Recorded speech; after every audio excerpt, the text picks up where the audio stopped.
बिस्मिल्लाहिर्रहमानिर्रहीम, अस्सलाम वालेकुम। आप देख रहे हैं programme news night with Anika Nisar. नाज़रीन, 3 टॉप स्टोरीज आज के प्रोग्राम में डिस्कस करेंगे, आपके सामने रखूंगी। पाकिस्तान स्टॉक एक्सचेंज के अंदर आज ब्लड बाथ 6 साल की टॉप तरीन सतह के ऊपर रहने के बाद आज 1750 पॉइंट्स गिर गया और जब मार्केट क्लोज हुई है तो उस टाइम पर 1242 पॉइंट्स गिर चुका था।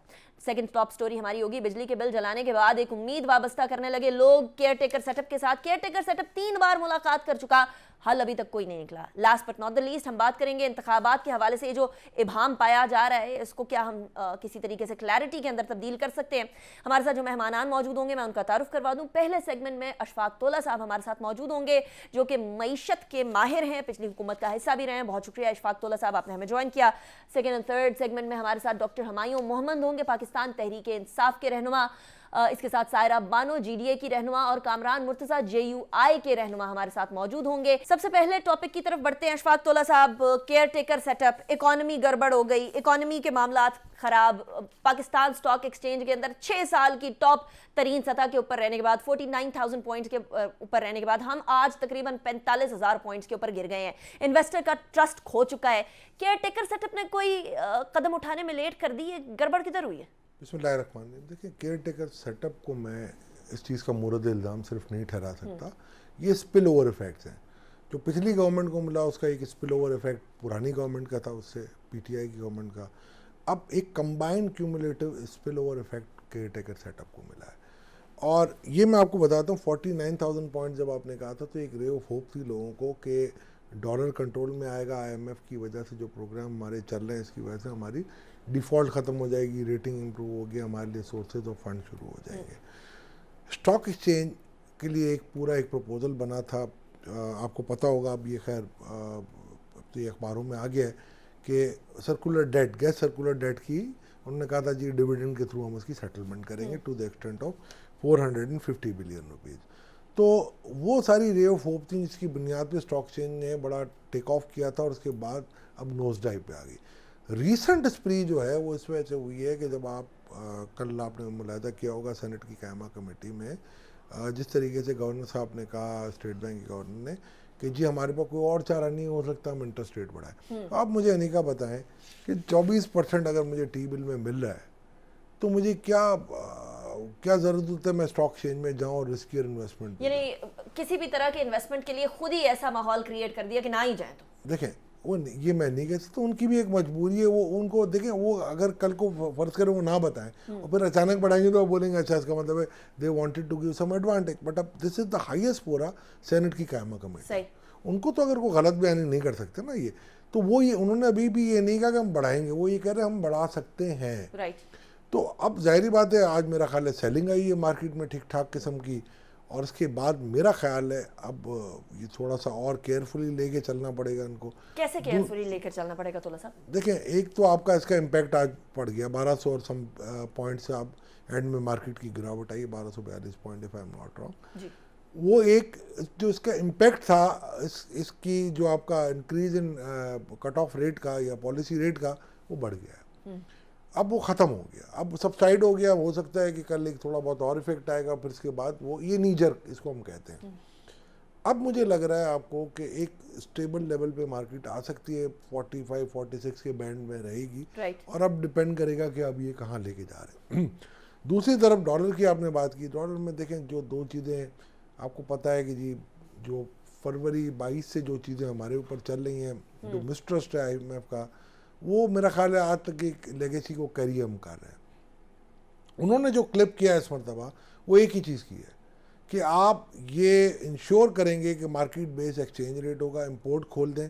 और मार्केट बेस एक्सचेंज रेट को उन्होंने टाई कर दिया है कि जी वीकेंड का जो होगा आपका वीक का क्यूमुलेटिव, इसका 1.5% सॉरी 1.25% ऊपर होगा इंटर बैंक रेट से मार्केट रेट। तो वो उल्टा रिवर्स साइड पे हम गवर्न कर रहे हैं, मार्केट रेट हमें डिक्टेट कर रहा है इंटर बैंक।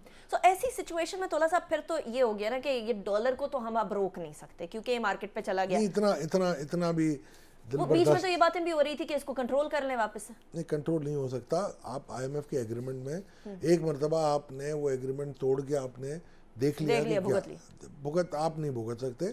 आपको अब मिनिमम आप एक कमिटमेंट दे चुके हैं, आपको करना, but there are certain other ways and means of doing, which are like आप कंट्रोल करें जो स्मगलिंग हो रही है आपकी डॉलर की, जिस तरीके से बाकी एक्सचेंज कंट्रोल होते हैं, आप काउंटर वेलिंग ड्यूटीज लगाएं, आप स्मगलिंग को कर्व करें ना। आप देखें आपके कितने टैक्सेस इसमें ज़ाया हो रहे हैं। टैक्स रिफॉर्म्स कमीशन की रिपोर्ट मैंने तैयार की हुई है, 2.5 खरब के टैक्सेस आपके पास पड़े हुए हैं, लिखे हुए हैं, फ्लोटिंग ऑन द सरफेस है, आप लेना नहीं चाह रहे। तो अगर आप ये सब कुछ करेंगे तो मुझे बताएंगे फिर इकोनॉमी आप कैसे रिवाइव करेंगे। अच्छा तोला साहब, मुझे इस टाइम पर ये बताएं कि एक तरफ तो हम लोगों के बिजली के बिल बहुत शदीद हैं, क्योंकि मैंने नेक्स्ट टॉपिक भी ये डिस्कस कर रहा है, दूसरी तरफ कैपेसिटी सरचार्ज हमारी बड़ी चली जा रही है क्योंकि डॉलर इंक्रीज हो रहा है, हमारा जो कर्जा है वो भी बड़ी चली जा रहा है, और हमारी इकोनॉमी परफॉर्म नहीं कर पा रही है। इसको अब हम लोगों को वो क्या कहते हैं जिसको बिजली के झटके देने पड़ेंगे। बिजली का झटका अगर देना हो तो कौन सा झटका दे सकती है? केयर टेकर सेटअप के पास तो बहुत ज़्यादा कोई अथॉरिटी तो है नहीं, लेकिन ये क्या कर सकते हैं? देखिए इनके पास अथॉरिटी है 230 आर्टिकल जॉब के अंदर चेंज होने के बाद, देखिए है, मगर उनको भी बड़ा रैशनली फूंक फूंक के चल रहा है, राइट। क्योंकि जो ये ले करेंगे वो आने वाली गवर्नमेंट को कैरी करना है, तो उनको भी बड़ा थिन मार्जिन है, और थिन मार्जिन पे इनको ग्राउंड रियलिटीज़ को देख के, ग्राउंड रियलिटीज़ के एक्सपर्ट को बिठा के आपको करना पड़ेगा। आपको जो भी एजेंडा आप परसू करेंगे, रिफॉर्म्स का हो, चाहे एक्सचेंज रिफॉर्म्स हैं, चाहे फाइनेंशियल रिफॉर्म्स हैं, चाहे टैक्स रिफॉर्म्स हैं, आपको ग्राउंड रियलिटी के लोग चाहिए जिनको पता है, जो जानते हैं, और जिनको ये पता है। शहजाद अख्तर साहिबा नहीं जानती? नहीं, उनकी मैं बात ही नहीं कर रहा, मैं तो रिफॉर्म्स की बात कर रहा हूँ। लेकिन मैडम वज़ारत देखिए, ख़ज़ाना ये तो पाकिस्तान के एनवायरनमेंट में पहले भी रह चुकी हैं, ऐसी बात नहीं है, और स्टेट बैंक की गवर्नर रही हैं माशाल्लाह, पहले केयर टेकर सेटअप में भी रही हैं, दोबारा ही हैं, और उन्होंने मेरा ख्याल है एक व्लॉग भी किया आज के जी के मेरे स्टेटमेंट को मिस कोट किया गया था, वो ये कह रही हैं।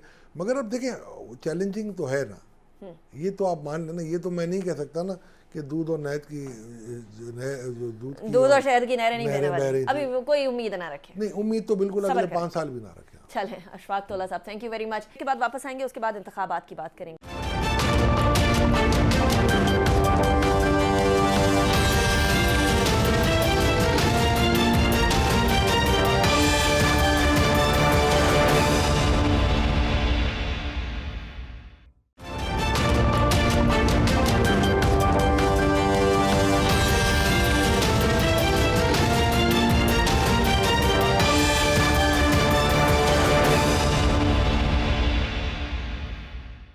Welcome back after the break. थोड़ी देर पहले हम बात कर रहे थे स्पेसिफिकली मईशत के हवाले से, अब जरा बिजली के बिलों पर आ जाते हैं। अवाम सरापा एहतजाज है, मुल्क गिर एहतजाज हुआ, आज ताजिरों ने किया। पाकिस्तान पीपल्स पार्टी भी इस टाइम पर महंगाई और बिजली के बिलों में इजाफे के हवाले से सड़कों पर आ चुकी है। इंटरेस्टिंग बात यह है कि जमात इस्लामी ने 2 सितंबर को मुल्क गिर एहतजाज की अनाउंसमेंट करनी है। नॉट जस्ट दैट, JUI भी सरापा एहतजाज बनी हुई है, यानी एहतजाज में सब पेश हैं। जब हुकूमत थी तो रिलीफ देने में कोई पेश नहीं था। निगरां हुकूमत इस टाइम पर 3 इजलास कर चुकी है, अभी तक 0 रिलीफ मिला है। नॉट जस्ट दैट, IMF से रिलीफ के लिए मुज़ाकरात तो जारी हैं, लेकिन कोई ठोस इक़दामात नहीं आए। 400 यूनिट तक इस्तेमाल करने वाले सारिफों के लिए यह कहा गया है कि जी आपको किस्तें कर दी जाएंगी, लेकिन बिल आपको पे करना ही करना पड़ेगा। अजीब बात यह है कि जहां गरीब रुल रहा है, मर रहा है, सड़कों पर सदाएं बुलंद कर रहा है, और केयर टेकर सेटअप से पूछ रहा है कि आप इधर जो 3 महीने से ज़्यादा बैठने के उम्मीदें लेकर आए हैं वो क्यों कर लेकर आए हैं, जबकि आप रिलीफ नहीं दे सकते। तो वहीं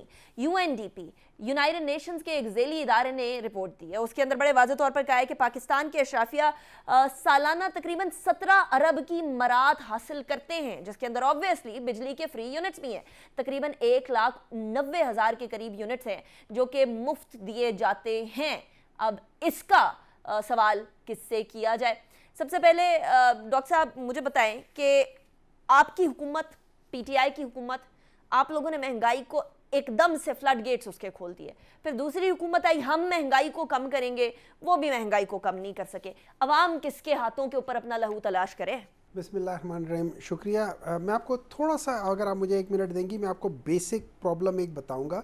एक तो आपने बताया कि ये IMF की जो अंडरस्टैंडिंग थी with the government of Pakistan at the time of Pakistan Tehreek Insaf की। देखिए IMF बेसिकली आपको एक चीज़ बताता है कि आप अपने एक्सपेंसेस और अपनी जो इनकम है उसको बैलेंस करें। आपकी इनकम ज़्यादा होनी चाहिए, एक्सपेंसेस कम होने चाहिए, ये उसका बेसिक मकसद है, और वो उसके लिए लोन देता है। उसको इससे मतलब नहीं है कि आप उसको लोन मतलब कहाँ से करते हैं, एज़ फार एज आप उसको लोन पे कर रहे हैं। अगर आप उसमें लोगों को सब्सिडी दे रहे हैं, लेकिन उनका लोन टाइम से पे कर रहे हैं और अपने इस बैलेंस को मेंटेन कर रहे हैं, उनको इससे मतलब नहीं है। अच्छा, पाकिस्तान तहरीक इंसाफ ने 2021 के शुरू में जब आपने बजट पेश किया था तो आपने जो जो अहदाफ रखे थे वो आपने तकरीबन जनवरी के एंड फरवरी में ले लिए थे। अब आपके पास 3 महीने का वो सरप्लस आ रहा था कि जो कि आपको पता था कि ये मैं अपने टारगेट से ज़्यादा अचीव कर लिया, तो उसका बजाय इसके कि आप अपने पास रखें, ज़्यादा रखें, अगर आप उसको शिफ्ट कर ले टुवर्ड्स दी पुअर पीपल, कोई बुराई नहीं है।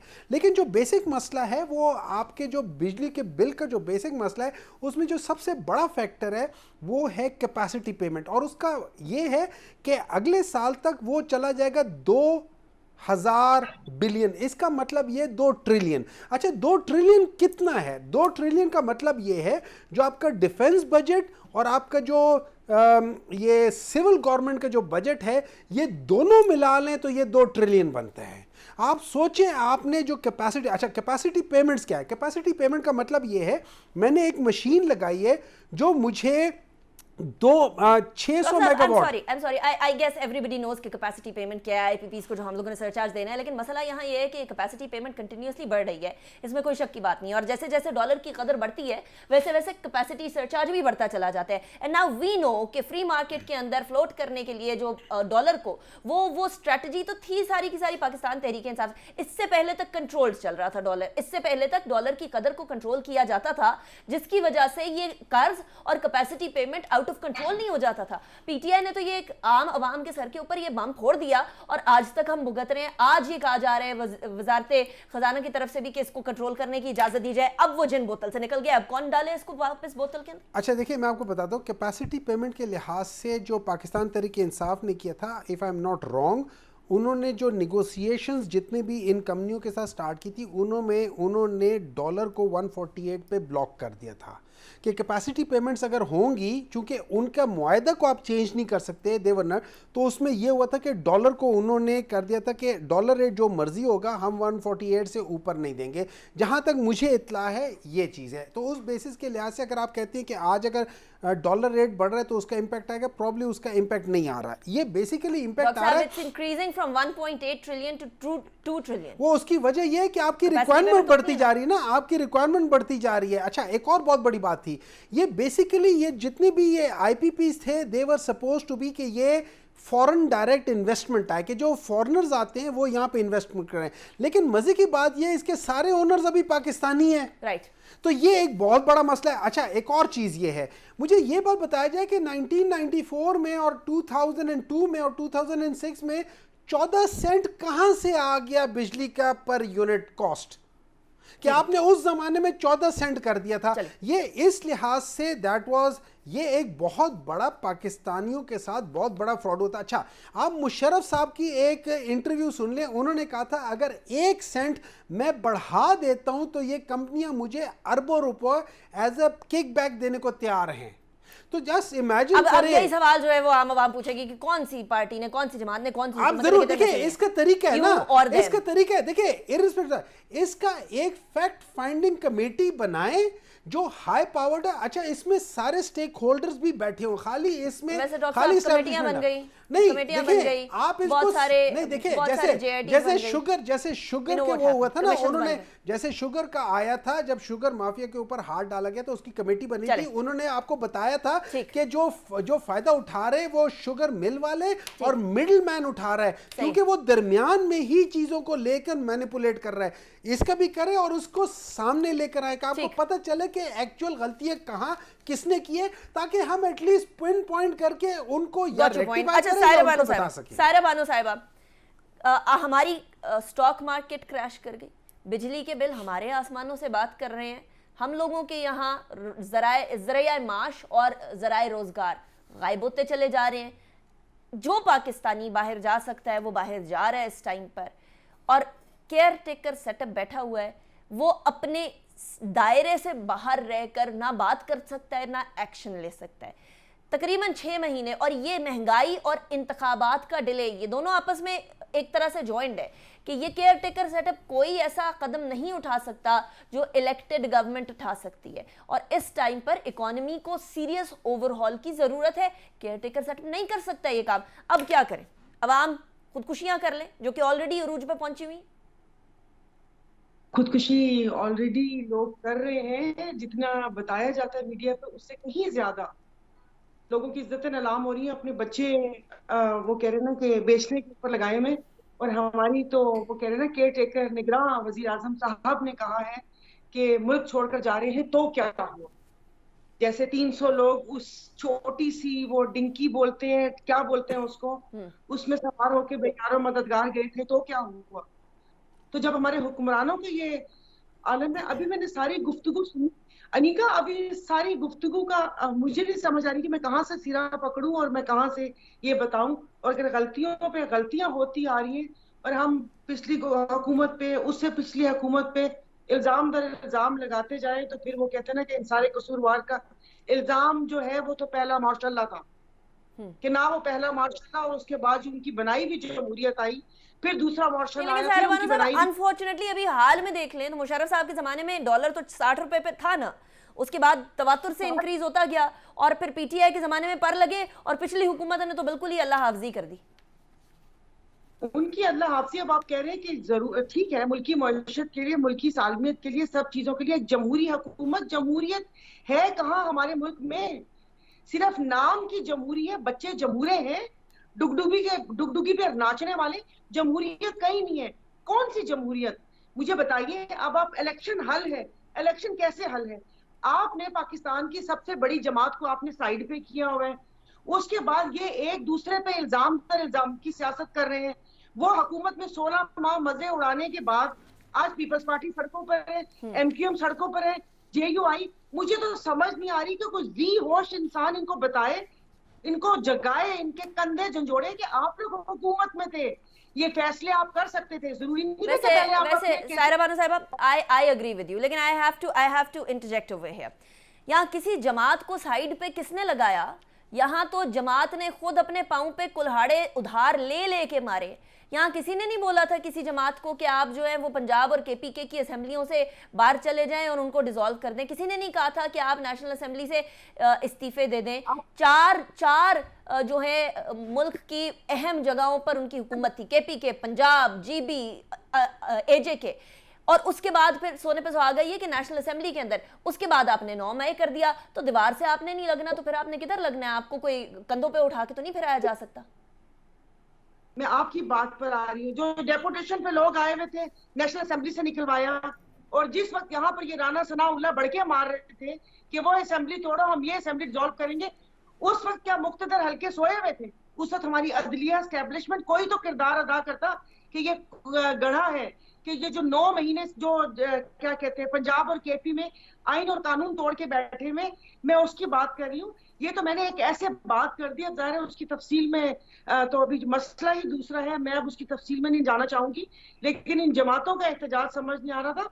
16 माह थे सब कुछ करने को। सर साहब, मुझे कामरान मोर साहब की तरफ भी जान दीजिएगा। कामरान साहब, ये अजीब बात है कि एक ऐसी हुकूमत जिसने कहा कि हम लोग महंगाई कम करेंगे, वो आज निगरां हुकूमत के खिलाफ एहतजाज में निकल आई है। यानी जेयूआई ने भी कह दिया कि हम एहतजाज करेंगे, पेशावर के अंदर एहतजाज हुआ, फिर पाकिस्तान पीपल्स पार्टी भी एहतजाज में बिजली के बिलों पे महंगाई पर आ गई है। ये सारे काम तो हुकूमत में रहकर करने थे, अब एहतजाज का क्या फायदा? कामरान मोर साहब, जो हुकूमत में रह के काम करने थे वो हुकूमत में रह के किए हैं, जो अपोजिशन में रह के करने होते हैं वो आप कर रहे हैं। अभी तो अपोजिशन ही कोई नहीं है कामरान साहब, और हुकूमत में रह के ये काम किए होते तो आज बिजली के बिल सर चढ़ के तो ना बोलते ना। देखिए, इसमें मजीद महंगाई हो रही है। हमारा जो कोई दौर था वो कोई आइडियल दौर नहीं कह सकते, ठीक है, मगर इसके बावजूद जो है ना उसके बाद जो है वो मजीद जो है महंगाई हो रही है। आप पेट्रोल को देख लीजिए, आप बाकी चीजों को देख लीजिए, और ये चीजें जो है ना मजीद तकलीफदेह होती जा रही हैं। मुमकिन है कि वो पहले वाले वक्त में आपको हमारा कसूर नजर आए, मगर ये भी मुमकिन है अगर आप उसको जो है वो माइन्यूटली देखें तो फिर आपको नजर आएगा कि ये हमारा कसूर से ज्यादा हमसे पहले वालों का कसूर था। वो हमारे लिए जो कुछ छोड़ के गए थे वो हमारे पास इसके अलावा कोई चारा कार नहीं था कि ये कुछ हम करते, मगर इसके बावजूद जो है ना हम उससे निकल आए थे उस मरहले से। तो अब मजीद महंगाई की कम अज कम जरूरत नहीं। केयर टेकर सेटअप ना अहल है, इन अदर वर्ड्स कामरान मोर साहब, क्या आप ये कहना चाह रहे हैं कि हमने जो चीज सही की थी वो सही नहीं कर पा रहे, संभाल नहीं पा रहे? मैं ये कहना चाह रहा हूँ कि वो उतना भी नहीं जितना हमने हमारा कोई चीज आइडियल नहीं है, आप उसको नहीं कह सकते इस हवाले से। हमने सिर्फ डिफॉल्ट से निकाला है, हमने अपने आप को खराब किया है। मगर इसके बावजूद जब हम हवाले करके गए निगरानों के तो वो मामले को चला नहीं पा रहे। राइट, चलिए ब्रेक की तरफ जाते हैं, ब्रेक के बाद वापस आएंगे, उसके बाद इंतखाबात की बात करेंगे।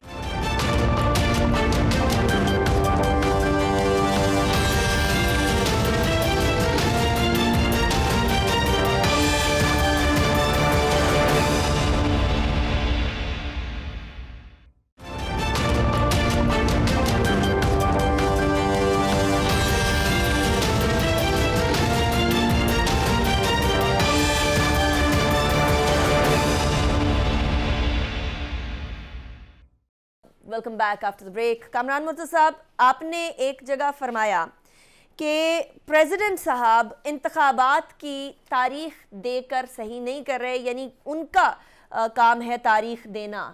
ये जो इलेक्शन कमीशन और वजारत कानून ने बोला कि सदर साहब का कोई लेना देना नहीं है, उसके बारे में क्या कहेंगे फिर? मैं उसको अपोज कर रहा हूँ, वो मैं नहीं मानता इस बात को। 48(5) जो है वो बिल्कुल क्लियर है। तो जब एक चीज क्लियर है तो फिर उसमें सदर का ही इख्तियार है एटलीस्ट नेशनल असेंबली की हद तक। तो वजारत कानून कौन से कानून को देख रही है फिर कामरान मुर्तज़ा साहब, जो वो कह रहे हैं कि नहीं अब तो क्योंकि आर्टिकल 58(1) के तहत हुआ है, 58(2) के तहत नहीं हुआ, so now the president can not give the date? वो सेक्शन 57 को देख रही मगर उसको गलत इंटरप्रेट कर रही है। सेक्शन 57 की चूंकि हम बनाने वाले हैं तो इसलिए जो है कम से कम उसकी रूह को बेहतर समझते हो। अच्छा, ये बात सीसीआई के अंदर क्यों नहीं डिसाइड हुई थी 90 दिन के अंदर इंतखाबात करने वाली? अभी सबसे बड़ा सवाल तो ये पैदा होता है ना। सीसीआई के में जो कुछ किया गया था वो गलत किया गया था। मैं उसको उस वक्त भी मैंने अपोज किया था, अगर आपको याद हो जी, और उसको उसमें हमने अपोज किया था, बल्कि वॉकआउट भी किया था और इसके ऊपर प्रोटेस्ट भी किया था ठीक ठाक तमाम बलूचिस्तान के दोस्तों ने। तो उसको चैलेंज भी मैंने किया हुआ है, हाई कोर्ट में चैलेंज किया था। हाई कोर्ट ने हमारे खिलाफ जजमेंट दिए, लिमनी में डिसमिस कर दिया और उसके बाद जो है ना हमने उसको फर्दर चैलेंज करने के लिए पिटीशन ड्राफ्ट हो रही है। इन अ डे या टू जो है वो सुप्रीम कोर्ट में मैटर आ जाएगा। तो वो जो कुछ सीसीआई में हुआ है गलत हुआ। राइट, कामरान मुर्तज़ा साहब, मैं हुमायूं मोहम्मद साहब की तरफ भी जाऊंगी। डॉक्टर साहब, ईसीपी कह रहे हैं प्रेसिडेंट साहब कह रहे हैं ईसीपी तारीख नहीं दे सकते हैं। तारीख किसने देनी है, इसके ऊपर एक इबाम है, सुप्रीम कोर्ट ने तारीख देनी है। मामला इलेक्शन के हवाले से जाएगा किधर फिर? अल्टीमेटली ये इबाम कब सॉल्व होगा? 1 महीने से ये डिस्कशन चल रही है तकरीबन। देखिए, इस तरह है कि सबसे जो बुरा काम हुआ है ना ये पिछले इन 16, 17, 18 महीनों में, वो ये हुआ है कि आप लोगों ने बेतहाशा ऐसे कानून बना लिए in the name of parliament कि जो आइन के साथ तसादम में है। मतलब आइन कहता है कि आपने ये काम करना है, ये आपकी रिक्वायरमेंट है, आपने कानून ऐसे बनाए जो उसको बाईपास कर सके। सो आपने, और उस लिहाज से आपने लूप होल्स निकाल के उन लोगों के हाथों में दे दिए जो बेसिकली कभी पाकिस्तान में डेमोक्रेसी को पसंद ही नहीं करते। आपकी जो ब्यूरोक्रेसी है वो डेमोक्रेसी को नहीं पसंद करती, क्योंकि अगर वो डेमोक्रेसी को पसंद करती है तो जैसे आपने शुरू में कहा था 1800 अरब रुपए, 18,000 अरब रुपए ये लोग इस्तेमाल करते in different perks and privileges, right, जिनमें से 10 अरब रुपए ये लोग यूज कर रहे हैं खाली फ्री बिजली के लिए। ये तकरीबन 1,73,000 ब्यूरोक्रेसी वाले लोग हैं जो 1 से लेके 21 तक हैं या 22 तक हैं। ये सारे के सारे मिला के 10 अरब रुपए की फ्री बिजली यूज कर रहे हैं। 1,90,000 यूनिट इस टाइम पे फ्री है। एग्जैक्टली 1,90,000 यूनिट और 60 रुपए यूनिट के हिसाब से ज़र्ब दे। एग्जैक्टली ये इधर इस्तेमाल करें। अच्छा, उसके पेट्रोल अलग है। तो अब इनको हमने थोड़ा सा इनको स्पेस दे दिया।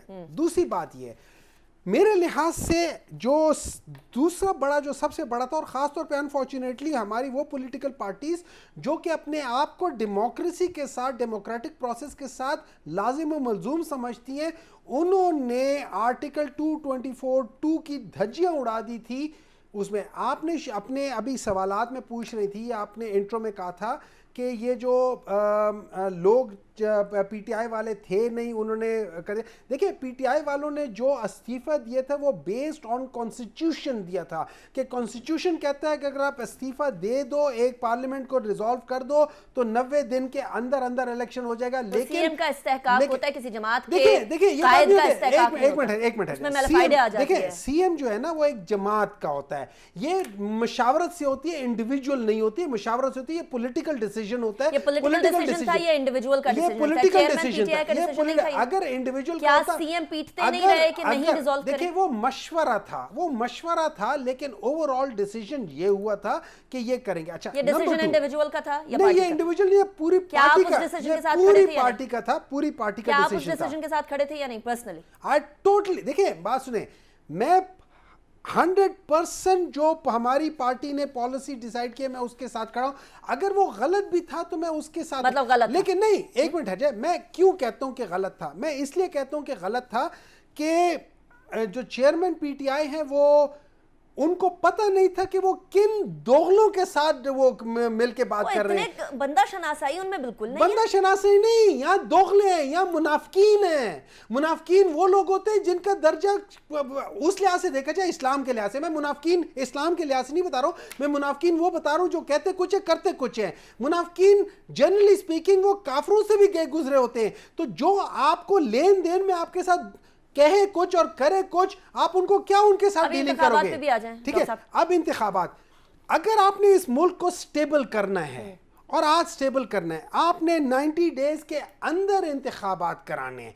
आपने, अगर आपका एक प्रोसीजर बनता है जो आपका लॉ चाहता है कि आप इसको डिलिमिटेशन करें, आपने उसको इग्नोर करना है। इग्नोर इसलिए करना है कि लार्जर कॉज है कि आप इलेक्शन 90 दिन के अंदर कराए, कॉन्स्टिट्यूशन को अपहोल्ड करें। नंबर 2, आपने पॉलिटिकल पार्टीज में जिन लोगों ने, अगर आप समझते हैं कि इन 100, 200, 300, 400, 500, 1000 बंदों ने गलत किया, उनके पास प्रूफ है, उनके ऊपर केस चलाएं। अगर वो प्रूफ मिल जाते हैं और आपके पास बगैर किसी डाउट के पता चल जाए, आप उनको सजा जरूर दें। लेकिन उसके बेसिस पे पूरी पार्टी को अगर निशाना बनाएंगे, कोई झंडा लेकर निकलता है या कोई किसी लिहाज से होता है, अगर आप उनको भी निशाना बनाएंगे, ये पॉलिटिकल नॉर्म्स के खिलाफ है। और इसी से, और इसके अलावा मेरे लिहाज से मुझे बात कर लेने कंप्लीट, मेरे लिहाज से इस मुल्क की जो पॉलिटिकल स्टेबिलिटी और उसकी वजह से फाइनेंशियल स्टेबिलिटी है, वो डायरेक्टली प्रोपोर्शनल है विद